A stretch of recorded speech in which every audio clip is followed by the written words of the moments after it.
Bismillahirrahmanirrahim. Assalamualaikum warahmatullahi wabarakatuh. Selamat pagi teman-teman semuanya. Mudah-mudahan semua dalam kondisi sehat walafiat ya.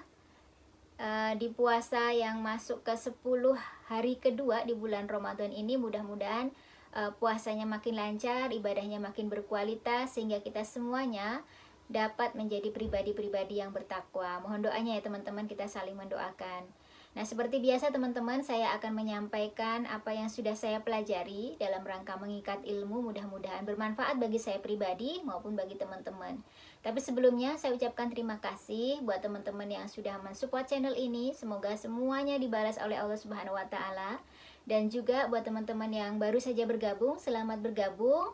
Semoga betah, semoga channel ini bermanfaat. Nah teman-teman, kali ini saya akan menyampaikan tentang stres ya, manajemen stres di era pandemi. Nah di masa pandemi seperti sekarang teman-teman, banyak orang mengeluhkan stres begitu ya, karena perubahan banyak sekali, tantangannya banyak sekali dari yang sebelumnya pandemi. Sebelum pandemi mungkin terasa sudah nyaman, kemudian mengalami perubahan.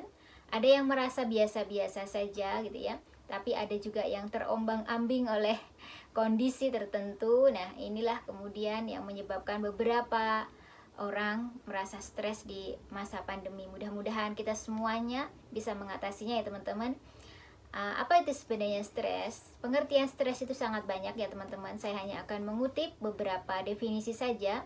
Yang pertama adalah menurut Kartono dan Gulo, stres itu menurut beliau ini adalah kondisi ketegangan fisik dan psikis yang disebabkan oleh persepsi ketakutan atau kecemasan. Jadi bentuknya persepsi ya teman-teman.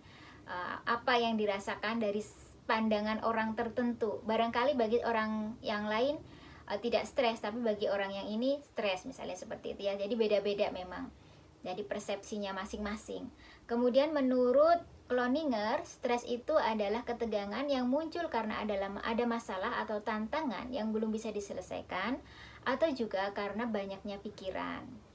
Sementara kalau menurut Vincent Cornelius, stres itu disebabkan oleh perubahan atau oleh tuntutan tertentu. Nah, apakah kita semua mengalaminya? Itu mari kita coba kenali gitu ya teman-teman. Nah, stres itu teman-teman disebabkan oleh banyak hal gitu ya. Kalau menurut Sri Kusmiati dan Desmi Niarti, stres itu yang pertama disebabkan oleh karena fisik. Karena perubahan fisik ya, bisa berupa temperatur, suhu, udara begitu ya teman-teman. Jadi dalam kondisi misalnya panas banget itu kan nggak enak, kemudian dingin banget itu juga tidak nyaman. Bahkan mendung bisa memberikan efek tertentu pada manusia. Nah ini ternyata bisa juga mengaruhi tingkat kestresan seseorang. Kemudian yang selanjutnya bahan kimia, obat-obatan. Pengaruh obat-obatan bisa juga mempengaruhi stres seseorang. Ya mungkin ada yang positif begitu ya teman-teman. Minum obat tertentu merasa tidak nyaman, mungkin ada perasaan-perasaan yang berbeda. Nah ini bisa ternyata disebabkan oleh obat-obatan teman-teman. Yang ketiga adalah mikrobiologi, adanya virus atau bakteri yang masuk ke dalam tubuh, yang itu juga bisa mempengaruhi tingkat kestresan seseorang. Selanjutnya adalah faktor fisiologis, perubahan-perubahan organ di dalam tubuh manusia. Barangkali misalnya dia sedang puber ya, atau menopause, atau ya perubahan-perubahan di dalam tubuh, hormon-hormon yang ada dalam tubuh, organ-organ itu yang mengalami perubahan, itu ternyata bisa menambah stres seseorang. Selanjutnya karena pertumbuhan dan perkembangan teman-teman. Nah pertumbuhan dan perkembangan misalnya kayak bayi yang mau tumbuh gigi ya, mungkin teman-teman para ibu tahu ya, kalau bayi mau tumbuh gigi itu rewelnya Masya Allah begitu ya, biasanya seperti itu normalnya. Nah ini menjadi beberapa sebab yang menyebabkan seseorang menjadi stres. Dan yang terakhir adalah sebab psikis. Nah menurut beliau berdua ini, psikis memberikan kondisi tertentu dalam psikisnya dapat menimbulkan rasa stres juga. Kemudian penyebab yang lain yang juga saya baca dalam sebuah artikel ya, ini artikel yang punya slide gitu ya. Ada beberapa hal yang menyebabkan stres, yakni tuntutan pekerjaan ya, mungkin pekerjaan dan tanggung jawabnya yang harus dilakukan di rumah itu juga bisa menambah tingkat stres, barangkali berlebihan atau terlalu banyak dan sebagainya. Kemudian pengendalian lingkungan, adanya orang-orang di sekitar kita yang memberikan pengaruh tertentu juga ternyata bisa bisa memberikan stres. Misalnya mereka yang menuntut seseorang untuk menjadi seperti apa gitu ya, itu bisa menimbulkan stres. Kemudian manajerial, cara mengatur mungkin keuangan, mengatur waktu, mengatur banyak hal gitu ya, yang barangkali tidak tepat. Misalnya waktunya sedikit tapi pekerjaannya banyak, padahal bukan karena pekerjaannya yang banyak, tapi karena cara mengaturnya yang tidak baik sehingga menimbulkan rasa stres, mungkin bertumpuknya di belakang dan sebagainya. Kemudian ada konflik mungkin dengan orang lain ya, teman, saudara atau yang lain ya, ada konflik, ada masalah-masalah tertentu yang juga memicu timbulnya rasa stres. Faktor ekonomi ya, terutama masalah pandemi ini ya, di masa pandemi ini banyak sekali yang terdampak ekonominya. Nah ini bisa juga menimbulkan stres. Kemudian faktor keluarga, kondisi keluarga, barangkali ada yang sakit, mungkin ada yang sedang perlu dibantu dan sebagainya. Kemudian juga perubahan waktu, suhu, polusi begitu ya, itu juga meningkatkan stres seseorang. Nah, stres ini ternyata teman-teman tidak selamanya buruk gitu ya. Stres itu ada yang positif, ada yang negatif. Positif itu yang seperti apa? Stres positif ini adalah stres yang kemudian memicu memicu manusia untuk lebih optimal dalam melakukan banyak hal. Jadi kayak mungkin semacam kayak tantangan begitu ya teman-teman. Jadi sebuah tantangan itu boleh. Tetapi ketika stres itu sudah negatif, biasanya menimbulkan banyak masalah dalam orang tersebut. Nah, kalau menurut Dr. Robert J. Van Amberg, saya bacanya takut salah ya teman-teman. Stres itu ada beberapa tahapan. Tahap yang pertama adalah stres yang menggembirakan. Ini tadi yang disebut dengan stres positif itu tadi ya teman-teman. Biasanya akan memberikan semangat kerja. Kemudian intinya mungkin awalnya karena kerjanya itu berlebih gitu ya teman-teman. Tapi nggak lebih banget. Tapi ini memberikan semangat tersendiri. Nah ini adalah stres yang menggembirakan. Nggak apa-apa. Jadi kayak semacam pemicu aja gitu, pemicu di awal gitu ya. Kemudian selanjutnya tahap yang kedua, ketika stres itu atau tekanan itu sudah muncul keluhan. Biasanya itu energi positifnya itu sudah menurun. Jadi sudah mulai ada keluhan, ada lelah-lelah dikit begitu ya. Tadinya semangat, kemudian udah lelah-lelah dikit. Nah, ini stresnya ini sudah tahap 2. Kemudian ada tahap ketiga, ya ini memaksakan diri. Jadi sudah tahu sebenarnya tidak mampu, sudah tahu capek badannya gitu, tapi dia masih memaksakan diri untuk melakukannya. Sudah ngantuk gitu ya, tapi tetap harus melakukan. Sudah capek, masih harus menyelesaikan. Nah ini juga menimbulkan orang menjadi stres. Biasanya kalau sudah sampai memaksakan diri, timbul rasa tidak tenang. Kemudian juga sudah mulai emosional gitu ya. Sudah ada insomnia gitu ya. Nah ini tubuh mulai terganggu. Kemudian tahap yang ketiga, 1, 2, 3, 4 ya. Yang keempat ini tahapan stres yang keempat itu sudah lebih lagi. Karena tadi dipaksa begitu ya, sudah kemudian tubuhnya merespon dengan lambat. Mulai ada rasa takut, mulai ada rasa cemas gitu ya. Misalnya mau cepat-cepat tapi bukannya selesai, tapi malah nggak selesai-selesai gitu ya. Itu stres yang tahap keempat. Yang tahap kelima, dia sudah tidak mampu melakukan hal-hal biasa yang pada umumnya itu ringan, tapi dia sudah tidak bisa lagi melakukan. Jadi sudah agak tinggi nih teman-teman stresnya. Jadi sudah karena tekanan-tekanan tadi ya, udah nggak mampu lagi. Padahal mungkin cuma melakukan pekerjaan ringan yang biasanya normalnya itu bisa dilakukan oleh orang dengan mudah. Nah sementara dia tidak bisa gitu. Maka itu sudah sampai ke tahap 5 stresnya. Nah yang terakhir, stres yang klimaks ya teman-teman, ini adalah sebuah stres yang sudah menimbulkan serangan, sudah memberikan mungkin tiba-tiba dia sesak nafas atau pingsan, padahal ketika diperiksa nggak ada apa-apa gitu ya, atau bahkan gatel gitu ya. Kemarin saya juga sempat belajar tentang manajemen stres dengan salah seorang pembicara di Zoom gitu ya. Salah satu tanda stres itu kayak gitu, misalnya dia tiba-tiba nggak bisa tidur, kemudian tiba-tiba gatel padahal nggak ada apa-apanya gitu ya, atau mungkin pingsan tapi nggak ngapa-ngapain. Nah seperti itu berarti sudah mulai melakukan serangan. Nah ini stres yang sudah berat, yang biasanya butuh pertolongan. Nah bagaimana kemudian mengatasi stres? Mengatasi stres ini banyak ya teman-teman, banyak caranya. Kalau mungkin teman-teman pernah mendengar sebuah lagu tentang ini ya, manajemen hati, Tombo Ati, itu ada 5 perkaranya ya. Baca Quran dan maknanya, kemudian sholat malam, dirikanlah gitu ya.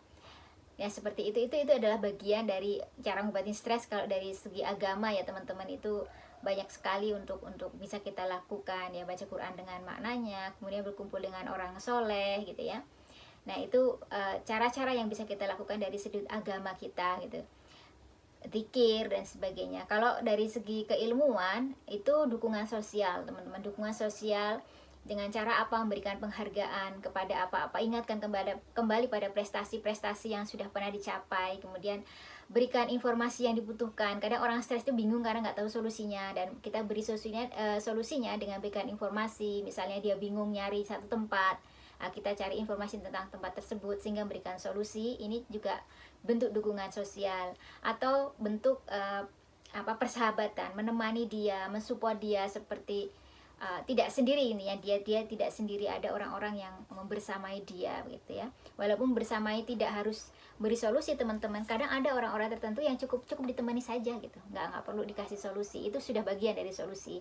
Kemudian selanjutnya penanggulangan itu bisa berbentuk pribadi maupun orang lain gitu ya, maksudnya dari dalam ataupun dari luar. Misalnya yang dari pribadi dalam ya, dimana dia kemudian mengendalikan diri, kemudian mengatasi gejala-gejala yang nampak itu dengan dari diri sendiri. Jadi dia sudah mulai memahami begitu teman-teman, ketika oh ini kondisinya saya udah nggak sanggup lagi, jadi dia udah bisa punya sinyal gitu. Makanya kemudian pernah ada salah seorang teman ya, waktu itu saya pernah ada salah seorang teman saya yang dokter, saya bilang gini, kalau saya sakit kadang saya nggak minum obat, saya tahan gitu. Terus kata ya sakit saya pusing gitu ya, yang kecil-kecil ya, nggak saya minum obat, kadang saya tahan. Atau sakit haid gitu ya, kadang-kadang haid sakit ya zaman dulu gitu ya. Terus kemudian saya cerita ke teman, sekarang saya nggak minum ya, ditahan aja, ntar kebiasaan, takut saya gitu ya. Kata teman saya yang dokter, jangan selalu begitu mbak gitu ya, karena kalau sering menahan tanpa kita kasih obat, ntar tubuh kita nggak bisa lagi ngasih alarm, karena kebiasaan nahan sakit sampai sakit beneran itu tubuh nggak bisa lagi ngasih alarm. Sakit itu kan kayak alarm. Nah stres ini juga seperti alarm. Kalau kemudian kita nggak paham gejalanya ya, atau kita mencuek aja dengan gejalanya itu, nanti lama-lama dia menjadi akut gitu ya teman-teman. Jadi kalau memang sudah capek, udah istirahat gitu, itu tubuh sudah minta haknya. Nah seperti itu. Jadi pengendalian dari dalam diri gitu ya. Kemudian dari fisik, fisik dari luar diri juga, misalnya oh ya kondisinya ini lagi dingin gitu ya, maka carilah mungkin air hangat misalnya, atau minum kopi, minum teh gitu ya, supaya menghangatkan kondisi badan gitu ya. Atau sebaiknya ini panas banget nih, kerja panas banget ya, ambillah mungkin kipas angin, atau mungkin di ruangan terbuka. Jadi kita bisa mengatasi memang yang dari dalam maupun yang dari luar gitu ya, itu untuk mengatasinya. Kemudian yang selanjutnya adalah keteguhan hati, ini ya lebih yang dalam lagi ya. Bangun komitmen dalam diri, seperti apa yang mau dilakukan. Jadi bisa mengukur, saya bisa melakukan ini, saya bisa melakukan itu, tapi yang ini berat bagi saya butuh bantuan orang lain dan sebagainya. Sehingga kita bisa mengontrol diri kita dan meneguhkan hati kita gitu ya. Ini masih masuk yang ke ini berat ya teman-teman, situasi diri ya, menjadi hati kita tangguh gitu ya. Kita bisa mengatur sendirilah intinya dalam diri, bagaimana kemudian kita membuat hati kita itu tangguh, nggak baperan dan sebagainya. Kemudian nggak cemasan. Insya Allah ada solusinya, ada ya gitu ya, bisa berpikir jernih. Ini kembali lagi latihan sih teman-teman ya, itu latihan semuanya. Nah kemudian yang selanjutnya ada juga yang bentuknya manajemen teman-teman. Manajemennya itu seperti apa? Misalnya di sini yang saya baca, manajemen tentang orang-orang di sekitar kita. Kalau di sini bahasanya sih manajemen organisasi ya teman-teman. Jadi intinya kita mengatur di mana kita berkumpul dengan orang-orang tertentu. Jadi misalnya kayak stres dengan berkumpul dengan orang-orang yang suka ngegosip, ya jangan deket-deket dengan orang yang suka ngegosip gitu ya. Itu akan memberikan tekanan tersendiri. Misalnya stres dengan orang yang kerjanya keras banget, ya mungkin kita butuh yang agak low dikit gitu ya, agak santai dikit. Ya mungkin carilah komunitas yang memang nyaman buat kita. Bukan berarti kita nggak mau berubah gitu ya teman-teman, tetapi kita bisa mengukur. Misalnya ya, karena ini adalah memberikan faktor tertentu teman-teman. Jadi misalnya gini, pada orang-orang yang biasanya berbicara lembut, nanti bergaul dengan banyak orang yang bicaranya keras, itu pusing gitu ya teman-teman, dan itu menekan gitu. Sebaliknya orang yang biasa kerja cepat bergaul dengan orang yang kerja lambat, itu juga nyebelin gitu. Jadi kitalah yang mengetahui di kelompok mana, di organisasi seperti apa, di komunitas seperti apa kita harus berada. Jadi kita harus menyesuaikan diri, dan kalau apa ya, intinya bisa saling memberi dan menerima gitu ya. Jangan sampai kemudian memaksakan diri dalam komunitas tertentu yang kita sendiri tidak sanggup di sana gitu. Itu menimbulkan apa namanya, keresahan tersendiri bagi orang tertentu ya. Kemudian aktivitas fisik teman-teman, aktivitas fisik juga penting ternyata ya untuk mengatasi stres, selain dari diri yang tadi dari dalam, dari hatinya, kemudian psikisnya juga fisik itu jangan diremehkan ya teman-teman. Silahkan mungkin teman-teman misalnya olahraga ya, olahraga apa yang suka di sini. Kalau saya senangnya jalan sore misalnya teman-teman ya, di era pandemi seperti sekarang ini saya juga mengalami tekanan begitu ya teman-teman, dalam artian apalagi kalau saya suka bertemu dengan orang, suka sering belajar ke misalnya mungkin ke seminar, mungkin ke acara-acara tertentu yang di situ banyak orang. Pandemi ini menjadi masalah tersendiri awalnya bagi saya, dan saya memutuskan untuk bikin channel YouTube itu juga karena pandemi begitu ya. Awalnya nggak kepikiran untuk bikin channel YouTube, tapi karena saya membunuh tanda kutip kebosanan, rasa jenuh di rumah, diantaranya ya kayak saya berbagi dengan teman-teman gitu, serasa ada bersama teman-teman meskipun teman-teman di sana, saya di sini begitu. Nah, faktor fisik ini ya teman-teman juga saya lakukan, diantaranya saya jalan sore hampir setiap sore untuk mencari udara segar, meskipun kita memilih tempat-tempat yang memang nyaman dan aman untuk dibuat jalan-jalan dan olahraga. Nah, ternyata faktor fisik kita itu juga sangat menentukan teman-teman. Nah, itu ya teman-teman beberapa hal tentang stres, bagaimana penyebabnya dan bagaimana mengatasinya. Dan sebagai seorang yang beriman, tentu saja kita tahu bahwa stres itu sangat terbantu jika hati kita tenang gitu, sehingga untuk mencari ketenangannya kita perbanyaklah berzikir, baca-baca Quran, baca doa dan sebagainya ya teman-teman, supaya terhindar. Nah, sekali lagi itu semuanya ada yang positif, ada yang negatif, dan mudah-mudahan ada stres-stres yang dikit itu enggak apa-apa, sebagai pemicu, sebagai manusia normal gitu. Kalau nggak stres sama sekali, kita bukan manusia gitu ya. Nah, itu ya teman-teman, mudah-mudahan bermanfaat. Sekali lagi terima kasih sudah menyimak sampai detik terakhir ya, mudah-mudahan bermanfaat. Kita semua saling mendoakan. Selamat siang ya, pagi menjelang siang. Terima kasih sudah menonton video ini. Semoga kembali lagi bersama video-video lain yang bermanfaat. Assalamualaikum warahmatullahi wabarakatuh.